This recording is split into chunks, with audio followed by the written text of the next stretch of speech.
Assalamualaikum warahmatullahi wabarakatuh. Selamat sore, Sobat Epogansa, Bapak Ibu semua.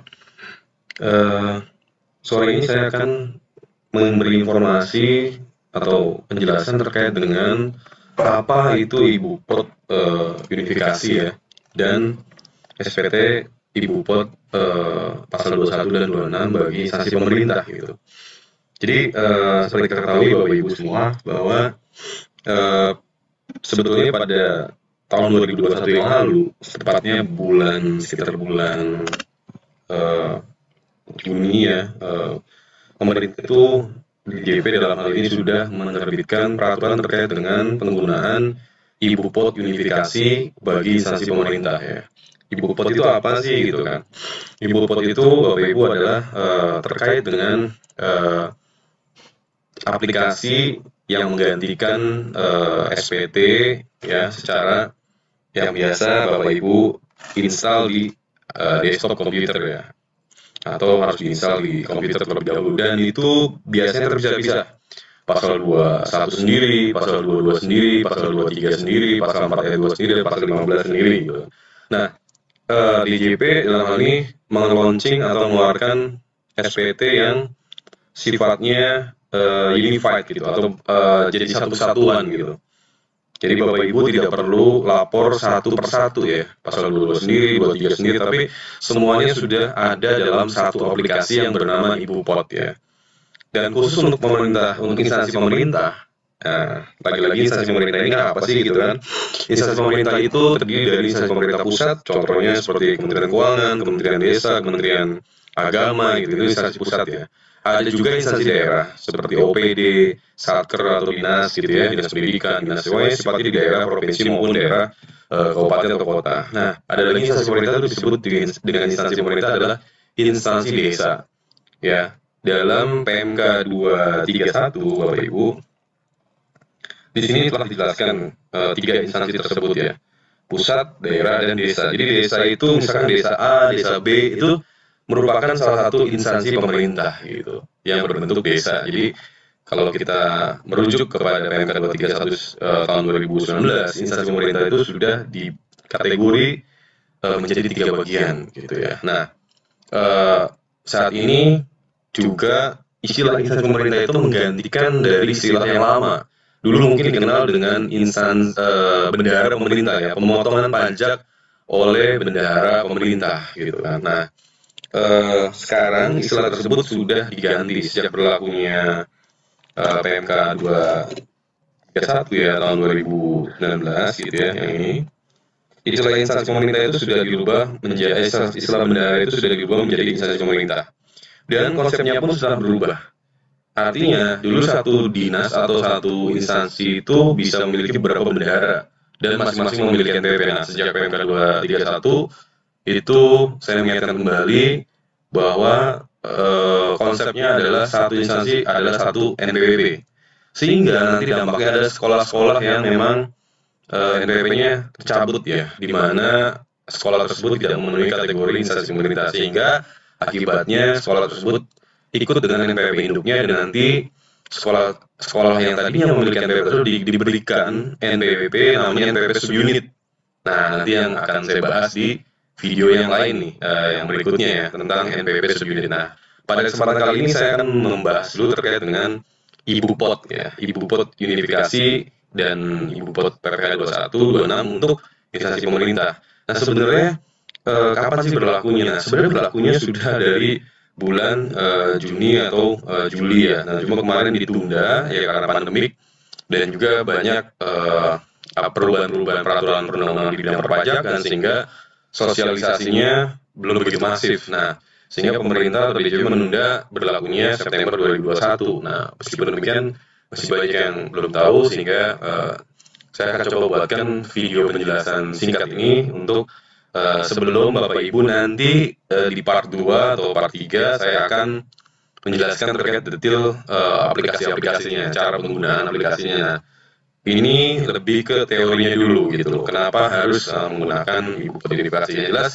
sejak 1 September 2021 sudah diwajibkan menggunakan Ibu Pot dari DJP gitu ya. Tidak lagi install masing-masing SPT masa pungut PPN dan lain sebagainya yang biasanya Bapak Ibu dijalankan di desktop, dan sekarang sudah berbasis web ya.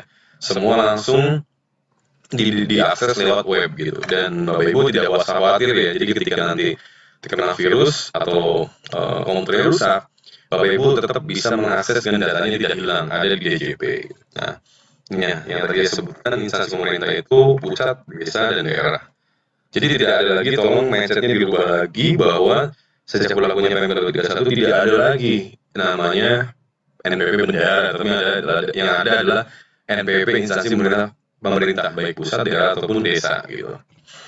Nah, nanti pada prinsipnya kewajibannya sama ya, sebagai instansi pemerintah atau bendahara, yang kita sebut dulu bendahara, itu adalah untuk mempunyai kewajiban untuk memotong dan memungut dan menyetorkannya kepada negara gitu ya. Nah, selama ini ada kewajibannya itu serta membuat bukti potong gitu ya. Di Perpres 17 ditegaskan kembali bahwa kewajiban pemungut PPh oleh instansi pemerintah itu wajib membuat bukti potong. Kemudian menyetorkan PPh yang telah dipotong atau PPN yang telah dipungut ya. Kemudian juga melaporkan bukti pemotongan pajak menggunakan SPT Unifikasi Pemerintah. Jadi berdasarkan Perpres 17, instansi pemerintah sudah diwajibkan untuk membuat bukti potong dan juga menyetorkan ke kas negara gitu ya. Nah, yang dipotong tentunya harus memberikan NPWP seperti biasa ya, nomor NIK dan sebagainya. Saya skip. Pemotongan itu nanti ada beberapa ya Bapak Ibu. Dulu SPT-nya kan terpisah-pisah, SPT 22 sendiri, SPT 23. Nah, sekarang disatukan. Nah, begitupun nanti bukti potongnya bisa disatukan. Apa artinya? Cukup aksesnya melalui satu aplikasi. Jadi Bapak Ibu dalam satu komputer nggak terlalu banyak aplikasi gitu ya. Kemudian bukti pemotongan PPN dan PPNBM juga sudah disediakan di aplikasi Ibupot instansi pemerintah tersebut. Jadi Bapak Ibu tidak perlu lagi menginstal SPT masa PPN pemungut gitu ya, atau biasa dikenal dulu SPT Put gitu ya. Oke, sekarang lanjut. Nah, ini juga sudah terjadi perubahan. Nah, ini khusus instansi pemerintah luar biasa, sudah disediakan aplikasi Ibupot untuk yang PPh 21-nya. Sedangkan untuk pihak swasta belum ya. Pihak swasta itu baru Ibupot Unifikasi untuk yang lain 22 23. Nah, tapi untuk yang pasal 21-nya, untuk yang swasta masih menggunakan seperti ini. Seperti ISPT ya. ISPT yang diinstal di desktop. Tapi untuk Bapak Ibu dari instansi pemerintah tidak lagi menggunakan ini. Sejak 2 September 2021 harusnya sudah menggunakan aplikasi Ibupot instansi pemerintah gitu ya. Nanti saya akan peragakan ya cara-caranya di video yang berikutnya, di part berikutnya ya. Sekarang pengantarnya dulu nih Bapak Ibu, yang apa aja sih perubahan-perubahan yang harus tahu gitu. Ini nanti ke depan Bapak Ibu untuk membuat bukti potong instansi pemerintah ya, baik 1721 yang bersifat tahunan yang biasa kita terima A2 ya, istilahnya A2 yang bersifat tahunan, atau juga nanti untuk membuat bukti pemungutan seperti narasumber, honor narasumber, honor katakanlah panitia ya kan, atau honor yang lainnya nanti yang bersifat final pergolongan itu Bapak Ibu sudah bisa membuatnya melalui Ibupot pasal 2126 atau Ibupot Unifikasi juga. Oke. Dan ditambah lagi bukti potong pasal 26 itu juga bisa gitu ya. Nah, ini bukti potong harus tetap dibuat ya, dalam hal bila dilakukan pemotongan, tidak dilakukan pemotongan karena jumlah penghasilan yang diterima tidak melebihi KTA atau batasan penghasilan lainnya kumulatif bulanan diatur dalam peraturan pemerintah pajak yang berlaku. Jadi bukti potong tetap harus dibuat ya, nanti walaupun nanti ada yang nihil atau tidak PTKP untuk yang akhir tahun gitu ya. Jumlah atau kondisi kedua, apalagi jika ada PP 26 nihil karena ada P3B, nah ini jarangnya untuk instansi pemerintah, saya skip. PP 21 yang ditanggung pemerintah ya untuk kayak COVID seperti kemarin ya, atau 21 yang diberikan fasilitas PPh, atau nihil karena adanya surat keterangan bebas atau dikenai tarif tapi 0% gitu. Tetap harus dibuat. Kalau misalkan, nah intinya singkatnya Ibupot ini tetap harus dibuat untuk setiap transaksi, intinya gampangnya gitu. Kecuali memang nggak ada transaksi ya. Nah, tapi untuk hal tertentu, meskipun dia pajaknya ini atau 0% karena ada peristiwa-peristiwa yang seperti ini, maka tetap harus dibuatkan bukti potong. Oke. Nah, nanti ini sekilas saja. Saya lebih ke praktek nanti kalau untuk ini ya, untuk bukti potong ini lebih saya akan jelaskan lebih rincinya biar Bapak Ibu ada gambaran di prakteknya gitu. Nah, oke, ini lebih nanti ke prakteknya. Nah, kemudian bagaimana Pak kalau misalkan ternyata salah gitu kan membuat bukti potong? Bapak Ibu nggak usah khawatir, bisa dilakukan pembetulan atau pembatalan atau juga penambahan. Meskipun sudah dilaporkan bisa dilakukan pembetulan ya. Ada juga nanti pembatalan kalau memang transaksinya batal, bisa. Jadi nggak usah khawatir, semua ada solusinya gitu ya ketika salah atau ketika dibatalkan gitu ya. Oke, kemudian gimana kalau misalnya PPN-nya juga transaksinya batal? Bisa juga. Misalkan ternyata volumenya ada yang salah gitu kan, rekanannya silakan mengganti faktur pajaknya. Kemudian dilakukan penggantian di aplikasi IbuPot identifikasi bisa, ya. Artinya tetap nanti dari rekanannya mengganti dulu di aplikasi faktur dia, kemudian diberikan ke kita sebagai instansi pemerintah. Kemudian nanti merekam lagi perubahan tersebut di aplikasi IbuPot. Bahkan dibatalkan juga kalau memang transaksinya batal, bisa gitu ya. Jadi penggantian itu kalau transaksinya tetap ya, kalau pembatalan itu kalau transaksinya batal gitu. Jadi kalau penggantian itu hanya merubah item-item tertentu aja ya, tapi transaksinya tetap ada. Nah, sepanjang DJP belum melakukan pemeriksaan. Ya. Nah ini gambaran nanti bukti pemotongannya ya Bapak Ibu seperti ini kurang lebih. Nanti misalkan pasal 23 misalkan atas jasa catering yang diserahkan oleh badan, atau misalkan pasal 21 nanti beda lagi misalkan sewa ya, 23 atas sewa gitu kan, bisa juga menggunakan seperti ini. 26. Nah, jadi ada dua jenis ya kalau unifikasi itu, maksudnya yang pasal 42, 15, 22, 23, 26 sama PPNBM. Nah, ada lagi nanti yang untuk PSR-PPA pasal 21 dan 26. Nah, ini seperti ini terdiri dari induk ya, ada daftar bukti potong, daftar bukti pemungutan ya, dan nanti ada daftar SSP ya. Nanti akan kita lebih jelasnya di prakteknya ya. Kemudian induk instansi pemerintah ya, kurang lebih seperti ini nanti laporan induknya Bapak Ibu bisa print, bisa cetak dari aplikasi IbuPot untuk diarsipkan ya. Nah ini contohnya PPN ya. Ini daftar bukti PPN. Jadi PPN pun nanti Bapak Ibu lagi tidak perlu install aplikasi di desktop, cukup akses melalui IbuPot. Ini nanti di akarnya bisa muncul juga secara aplikasi. Tadi pembetulan ya, nanti kalau ada pembetulan, ya kalau memang mengakibatkan kurang bayar, ya berarti dibayarkan kembali kurang bayar. Kalau ada lebih store, bisa dilakukan pemindah bukuan atau PBK ya, karena untuk IbuPot ini tidak bisa dikompensasi tapi menggunakan PBK mekanismenya. Nah, terkait PBK, silakan cek di video-video saya terkait dengan pemindah bukuan. Nah, format bukti potong untuk instansi pemerintah seperti ini ya Bapak Ibu ya. Ini untuk A2 ya. Ini untuk A1. A1 itu berarti kalau pegawainya non PNS. A2 itu kalau PNS ya. Nanti yang ini pun contoh yang bukti potong tahunan ya. Kalau untuk yang selain tahunan seperti narasumber ya. Ini contohnya yang sebelah kiri, narasumber.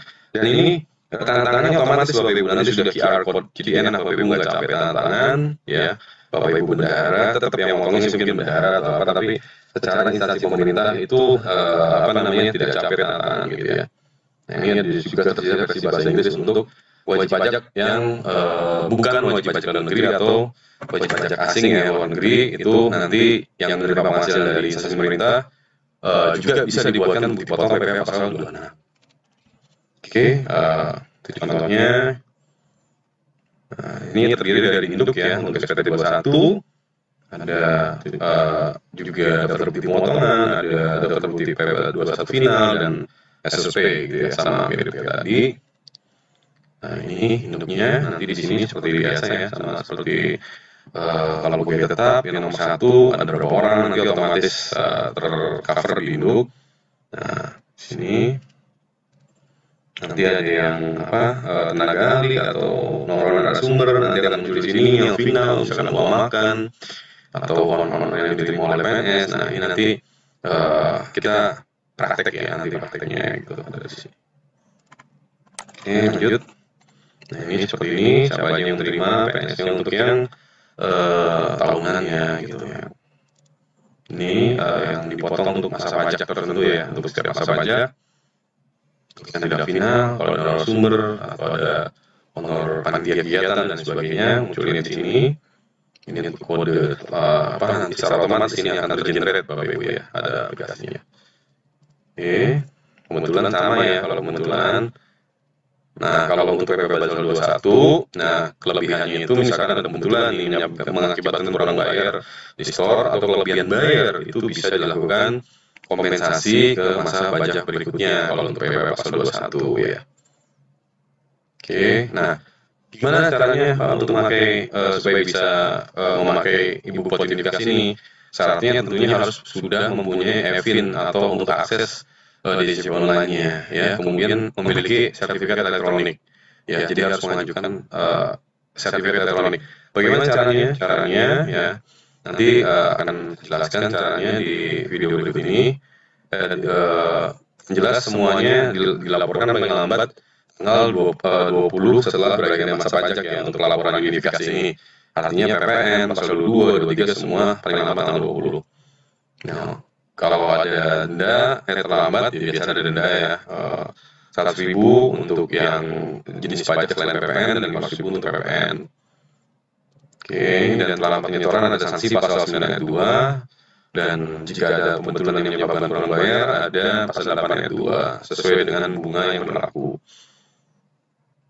Nah, ini harus mampu. Nah, ini ya. Jadi sekarang yang perlu diketahui loh, kan instansi pemerintah kan bukan PKP Pak, tapi kok kenapa bisa atau diharuskan memiliki sertifikat elektronik? Nah, jawabannya adalah sekarang Bapak Ibu, sertifikat elektronik itu bukan hanya untuk PKP saja, tapi juga nanti untuk kepentingan pembuatan ibu pot ya, atau pengajuan keberatan secara elektronik, pengungkapan tindak benar secara elektronik dan lainnya ya ke depannya.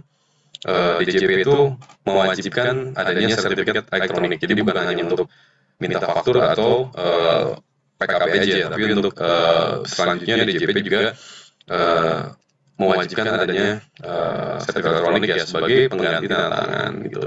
Nah, saat ini sudah diperluas ya, tadinya faktur pajak aja, sekarang sudah mulai merambah ke ibu pot dan sebagainya. Jadi Bapak Ibu bisa ya. Nah, syaratnya gini. Untuk sertifikat elektronik, sarannya nanti mengajukan ya ke KPP atau misalkan secara elektronik ya, saat ini mungkin belum tersedia ya secara elektronik, tapi kalau ke depan tersedia bisa secara elektronik, tapi kalaupun belum tersedia bisa datang langsung ke KPP di mana wilayahnya membawa wilayah kerja dari Bapak Ibu instansi pemerintah gitu ya, dengan melakukan pengisian formulir ya, kemudian menyiapkan paspres ya. Paspres itu digit tertentu yang diminta untuk dipersiapkan, misalkan contohnya 1, 2, 3, 4 atau berapa untuk sebagai keyword atau password dari sertifikat elektronik gitu. Jadi sertifikat elektronik nanti ada passwordnya juga berupa paspres gitu. Kemudian melakukan kegiatan atau verifikasi autentik identitas ya. Kemudian ini syaratnya apa aja? Untuk instansi pemerintah syaratnya adalah dengan kalau pusat ya biasa ada kepala yang berwenangnya kepala instansi pemerintah pusat, KPA atau pejabat yang melakukan fungsi tata usaha keuangan. Kalau untuk instansi daerah, pejabat yang melakukan fungsi tata usaha keuangan, kepala desa atau perangkat desa bisa ya gitu. Jadi bisa juga kepala instansinya atau pejabat yang ditunjuk untuk melakukan fungsi keuangan. Nah, nanti tinggal tunjukkan fotokopi dokumennya ya, kepala dinasnya ya kan, atau pejabat yang ditunjuk misalkan kepala bidang keuangan dan sebagainya, kemudian ditunjuk untuk melakukan keuangan, fungsi keuangan, dan kemudian menyerahkan dokumen identitas diri ya, wajib pajak yang pribadi, kemudian fotokopi NPWP-nya. Itu biasanya kalau lengkap 1 hari harusnya sudah selesai ya kalau lengkap.